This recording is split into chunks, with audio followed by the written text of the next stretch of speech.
Hey there, APUSHers. Here will be the second half of our Reformers video lecture series, and we're going to polish off the last couple areas that um, people will try to reform and change and make for the better in the early 19th century here in the United States. So our first one is going to be penitentiary reform. That meaning more or less the idea of jails. Now, to understand, you have the first penitentiaries in the 1820s or so. They're found out in New York, and these jails are not good. I mean, when you have these jails, it's not comfy by any means. Obviously, jails today aren't very comfy either, but we're talking dirt floors, cold, terrible food, bread and water, which not only is not tasty, but stuffs you up to as punishment, tough work details, all those kind of things. And the thing about penitentiaries is that not only were criminals put in penitentiaries, but also those with severe mental illnesses, those who were considered quote unquote crazy or whatever it might be.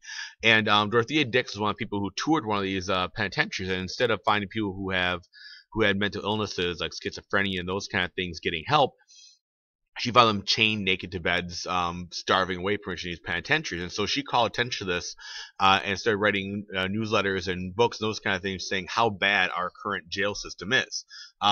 And eventually, she helps create the first ever asylums for people with mental illnesses. And they call them back then lunatic asylums, not a good term for it today.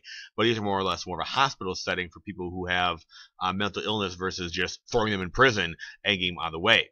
And so it's kind of one of the new things that were created and helped make. And so this is her asylum that she kind of creates in 1849 to people with mental illnesses, so they weren't thrown in prison and basically being abused and that kind of stuff as part of that.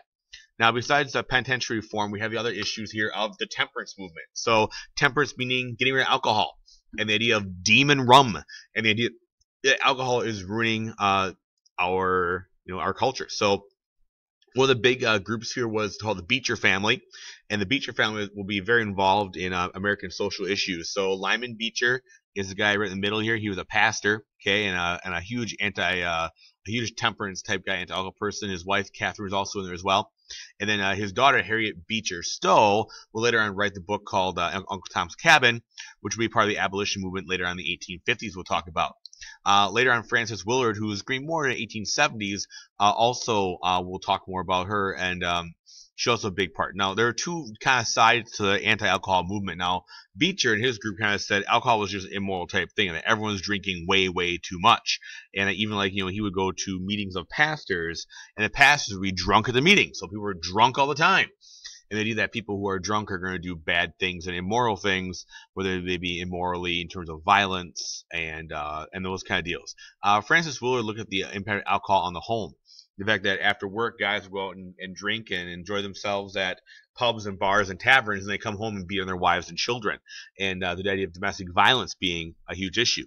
Now, obviously, to talk about the idea of alcohol and kind of the views of why people should not be drinking, alcohol was a big part of life this time. Notice here 1820 rolls around, and there's a huge spike in the consumption of distilled spirits, if you will, per capita. This is U.S. This is gallons per capita in a year. So the average American was drinking 5 gallons of hard liquor. Okay, this is not beer.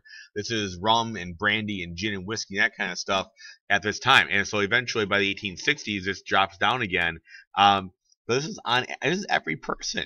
We're drinking 5 gallons of liquor a year.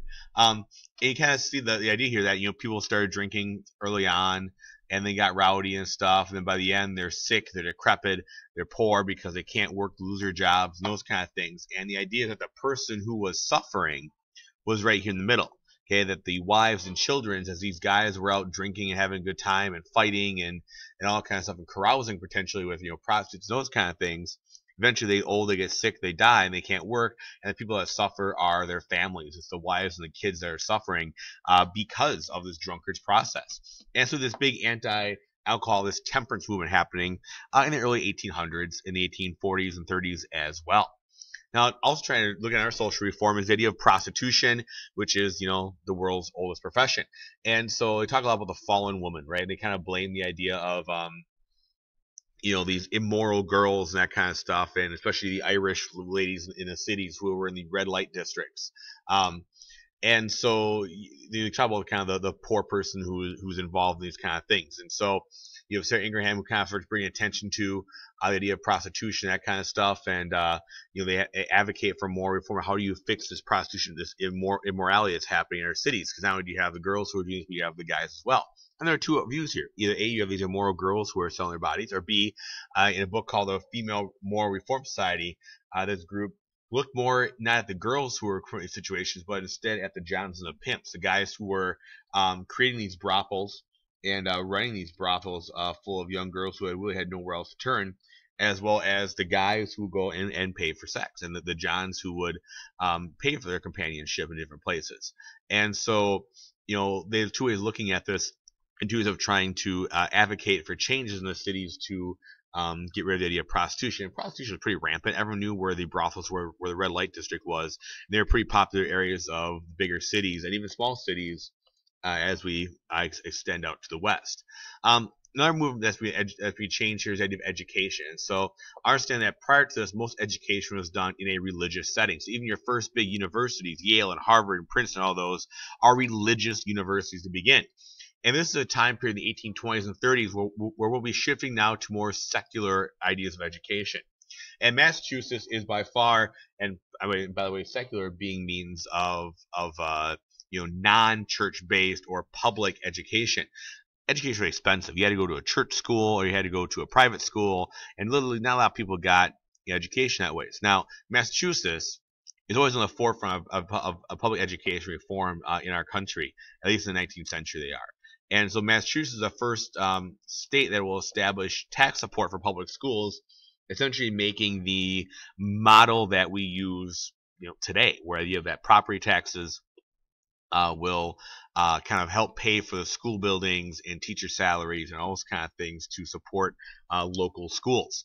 And so, they start in the 1830s, and by 1860, every single state out there offers free public education to whites, not African Americans, but to whites, or Native Americans, but to whites. Because of this, we see the literacy rate in the United States jump very, very high. And in fact, we actually have one of the highest literacy rates in all the world in the 19th century. Now, what people that's on the father of this idea is this dude here named Horace Mann. If you go in the education field, you're going to have to read Horace Mann. He is required reading in teacher education. And he's the first person who kind of said, you know what, maybe we're going about this whole education thing wrong. The idea of education was drill and kill. The idea that you sit and memorize stuff, and if you didn't do stuff right, there was punishment involved. And so corporal punishment is pretty common in terms of, like, if you misbehave or didn't get something right, there'd be paddling. If you were talking in the back room, there that kind of stuff, get in trouble. And so paddling, whippings, beatings were pretty common in the education system to punish students. Now, he said don't do that. Okay. Even less than the beating stuff, there was things like humiliation kind of happening. So, like, for example, in some of the more rural type schools, if you did something wrong, they get this big log, this big piece of wood, they make you hold it for 2 hours straight until you can't have your arms changed at all. You can't have your arms change level at all as part of your punishment for doing something wrong. Or maybe, especially for girls, they would have them hold a piece of chalk against the wall with their nose, and they could not let that piece of chalk move. It had to stay there until they were told it could stop. Okay, and Horace Mann said we gotta stop doing this kind of stuff. Okay, that instead of being forced and kind of being drilled and killed, they should they're this clay, if you will, in the hands of a fisher. We need to be molded into this state of perfection. Okay, that teachers have the opportunity to mold people and create better people and better students by how they do in the class. And instead, you should basically be nice to your students, what should come down to, and not yell and not scream and not beat your kids. And so he helps Massachusetts develop some early teacher training programs to teach them how to be teachers. Instead of just grabbing a random person off the street and say, hey, you're a teacher now, you're smart, you know stuff. Now instead, it's actually training teachers in the art of being an educator. And here's what they used to teach kids back. These are called McGuffey readers. And so you would have these little reading books, okay, for different levels. First grade, second grade, third grade, whatever, and they would use little parables and stuff to not only teach reading and word recognition, that kind of stuff, but also to teach quote unquote American values. So things like things like democracy and religion, all that kind of stuff. So they're trying to teach morality, be a good moral person, be happy for each other, respect each other, all those kind of things, and follow kind of also the idea of democracy and religion, those kind of ideas that are there. So not only do you teach the 3 R's, reading, writing, arithmetic, so how to read, how to write, how to do math, you taught what's called a quote-unquote Protestant work ethic. So you teach people to be very frugal, right? Don't waste your money, don't spend your money, don't go drink and all that kind of stuff, right? Don't waste your money in good times, save your money, buy a house, all that kind of stuff. How to work hard, right? Don't screw around, don't waste time, do your job, work hard. Be sober, right? Don't be drunk all the time. And don't waste your money on those kind of frivolous things were one of the things that these books always talked about. He also had education for women too. Typically, education is only available for men to start off, especially college education. And this is when we start seeing female seminaries begin. And these female seminaries were run by the Willard and Mary Lyons, who started these colleges just for women. And so in Troy, they had what's called the female seminary, where they train teachers. Okay, they train female teachers to do things like math and physics and that kind of stuff, and learn the content, teach kids. They could then teach them in a classroom. By the way, you could not teach if you were married; you had to be an unmarried lady. Don't forget that. By 1837, we were our first of our female college in Mount Holyoke in Massachusetts, from Mary Lyons. It was actually a college just for women. So here's an example of what these colleges look like. We have the single-sex university where you can't have co-ed yet. That wouldn't happen for a long time after this. Okay, now so talk about women, right? And so women have to do with something called the separate spheres concept, that there was two places in the world, right? There was the working world and the public world, and there was the home world, the private world. And so we say we have separate spheres, okay? Men's job was to work, be out in public, all that kind of stuff. The women's job was to be in the home. And so they had totally separate places of work and of duty. And so the woman's role in the separate spheres idea was that they were supposed to be at home in a cult of domesticity. Their job was to make sure the house is good, house taken care of, and to take care of her family in the home. And not only take care of the family, but to civilize, quote unquote, civilize her husband and her family. Men were supposed to be wild. They're supposed to be manly, if you will, right? All that kind of stuff. You know, things like drinking and getting prostitutes, all those kind of deals. And a woman's job was to civilize her husband and make him be a more productive member of society. And it would teach her children, teach her sons how to be good people, good Americans, all those kind of things. And so, like this Massachusetts minister says, the power woman is her dependence. You know, her job is there to make sure that she's supposed to give the dependence on a man to become a reformer, you with power of God. So basically, the idea that women aren't supposed to be stepping out and trying to change things. Their job is to be dependent on a man so that they can kind of help reform him and keep him in line. Now, if you're a woman in the 19th century, here's a couple things that are going on for you. A, you can't vote. Okay, voting is not allowed for any woman in the 19th century at this point until much later on. You have the legal status of a minor, so technically you are always a child. Okay, because if you're at home, you're single. If you're living at home, your parent is in charge of you. When you get married, your husband's in charge of you. Now, as a woman, you could own property as a single person, but you could not own property as a married person. When you married a man, ladies, all the property you owned went to the husband.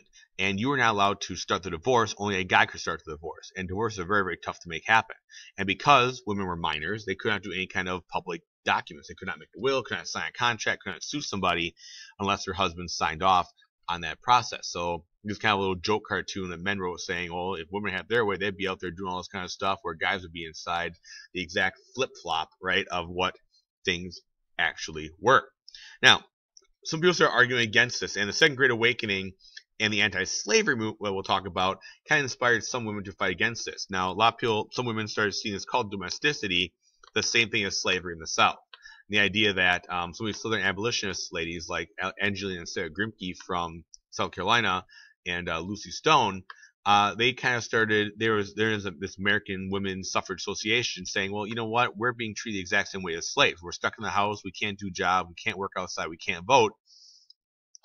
And so they kind of said we should maybe improve society this way and, you know, treat ladies better than you treat a slave. And so it's a really big split here, because the abolitionist movement that was happening, we'll talk about that in next little video segments that are going to come up, didn't want women in it. A lot of times the segregation society said, you know what, women were involved, we don't want them there.